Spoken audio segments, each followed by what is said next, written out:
दोस्तों, आज का टॉपिक है दहेज। क्या आपको मुझ पर विश्वास नहीं है?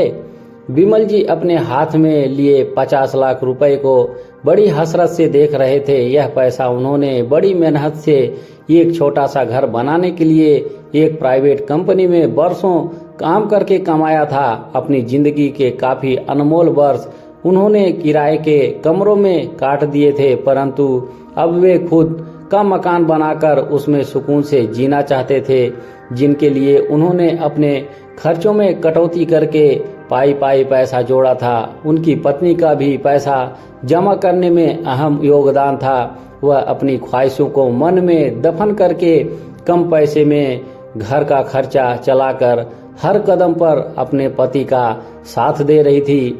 आज उनकी बेटी मेघा की शादी थी।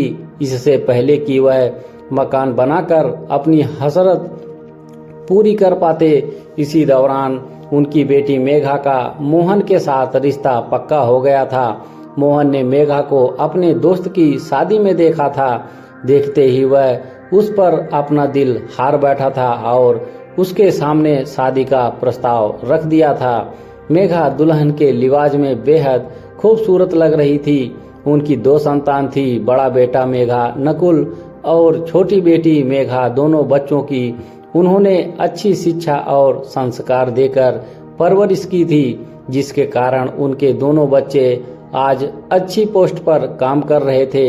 नकुल की शादी उन्होंने साल भर पहले बिना दहेज के नेहा के साथ कर दी थी। वे मेघा की शादी भी बिना दहेज के करना चाहते थे, परंतु जिस लड़के मोहन ने मेघा को पसंद किया था वह काफी अमीर परिवार से ताल्लुक रखता था। कुछ साल पहले ही मोहन के पापा राघवेंद्र ने अपनी बेटी की शादी में करोड़ों रुपए का दहेज दिया था।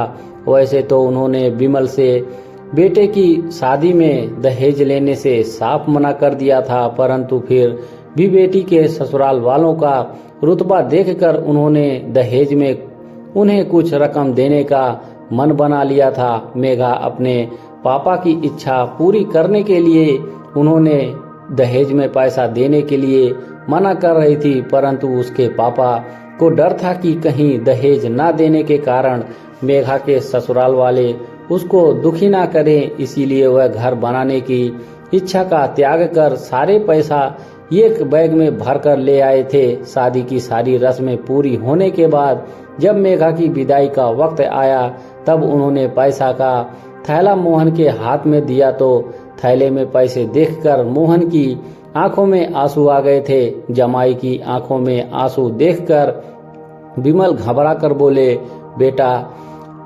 क्या यह पैसे कम हैं जो तुम इतनी दुखी हो रहे हो? यह सुनकर मोहन को एक बड़ी कंपनी में मैनेजर की जॉब करता था बोला, पापा मैं इसलिए दुखी नहीं हो रहा कि पैसे कम हैं, बल्कि इसलिए दुखी हूँ कि क्या आपको मुझ पर विश्वास नहीं है कि मैं आपकी बेटी का खर्चा उठा पाऊंगा? तब राघवेंद्र मुस्कुराते हुए बोले, बेटा मुझे तुम पर पूरा विश्वास है, तभी तो मैं अपनी बेटी तुम्हें सौंप रहा हूँ। जब मुझ पर विश्वास है फिर यह पैसे देकर आपने मेरा दिल क्यों दुखाया? इन पैसों से आप अपने लिए एक सुंदर सा घर बनवाइए। मुझे ना आपके पैसों की जरूरत है ना आपकी संपत्ति की, बस मुझे आपका आशीर्वाद चाहिए ताकि अपना दाम्पत्य जीवन में सुकून से जी सकूं। मोहन ने हाथ जोड़कर कहा तो उसके ससुर राघवेंद्र की आंखों से झरझर आंसू बहने लगे। उन्होंने अपने समाज में ज्यादातर दहेज मांगने वाले बर ही देखे थे, लेकिन दहेज का त्याग करके सिर्फ 5 वस्त्रों में ही अपनी दुल्हन को ले जाने वाला पहली बार अपनी आंखों से देखा था। दोनों हाथ मोहन और मेघा के सिर पर रखकर उन्होंने आशीर्वाद देते हुए प्यार से बोले, ईश्वर की कृपा से तुम दोनों का जीवन मंगलमय हो, तुम्हारे जीवन में कभी कोई कष्ट ना हो, यही मेरी ईश्वर से प्रार्थना है। अपने ससुर से प्यार भरा आशीर्वाद पाकर मोहन खुशी खुशी उनसे विदा लेकर मेघा के साथ अपने घर की तरफ रवाना हो गया। दोस्तों, ऐसी ही अनोखी कहानी सुनने के लिए हमारे चैनल से जुड़े रहें। आपको रोजाना ही ऐसी ही रोचक कहानियां सुनने को मिलती रहेंगी। धन्यवाद।